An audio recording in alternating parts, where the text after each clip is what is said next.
Plus, we could be just hours away from the end of the longest federal government shutdown in history.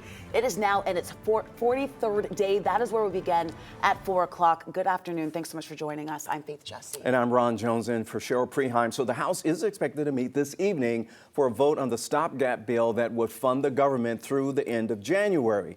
Now, this is a live look right now at the U.S. Capitol this afternoon. Republicans can only lose 2 votes, but it is expected to pass tonight.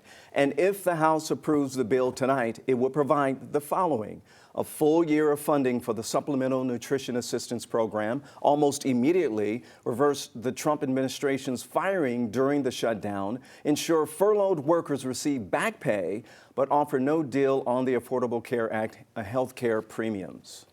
We believe the long national nightmare will be over tonight. It was completely and utterly foolish and pointless in the end, as we said all along. No matter what happens on the floor later on today, our promise to you remains the same.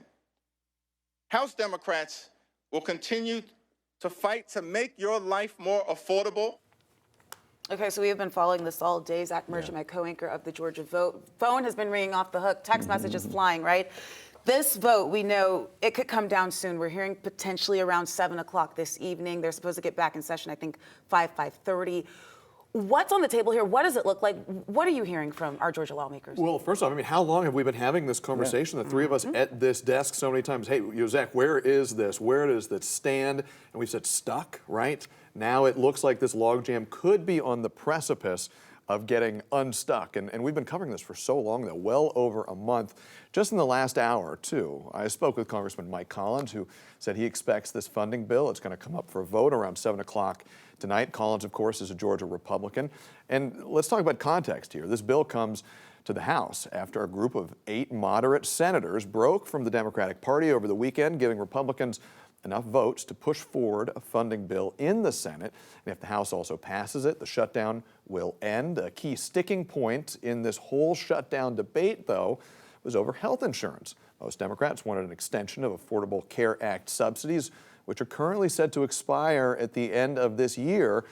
They wanted that as a precondition, those extensions as a precondition for any funding bill. But the deal that was struck in the Senate, it does not include that. Instead, Democrats secured a promise from Senate Republican leadership that they would hold a vote on extending the subsidies in December. Representative Mike Collins, the Georgia Republican, this afternoon, he said the House, they did not make that promise. And that claim, that was also echoed by Speaker Mike Johnson, puts any extension of those subsidies into question. The thing is, this is a Senate bill, so I really don't know what they're proposing and what they're putting together. So we're going to have to wait until it comes over to the House to have a vote on it.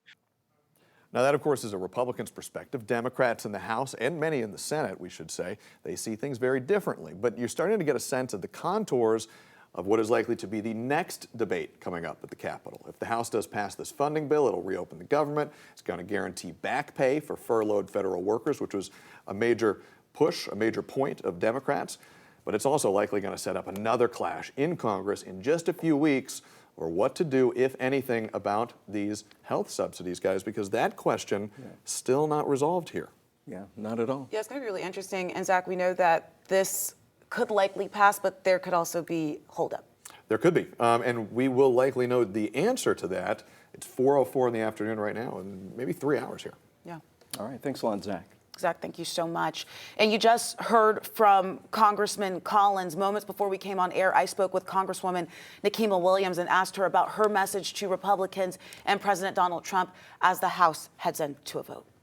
It is a false choice in the wealthiest country in the world to say that we have to choose between feeding people in need, keeping our healthcare costs low so that people can get the care that they need, and reopening our government. We can and should be doing all of them. I am here ready to have the conversation, to do the work, and I welcome my Republican colleagues to join me in working on behalf of all Americans.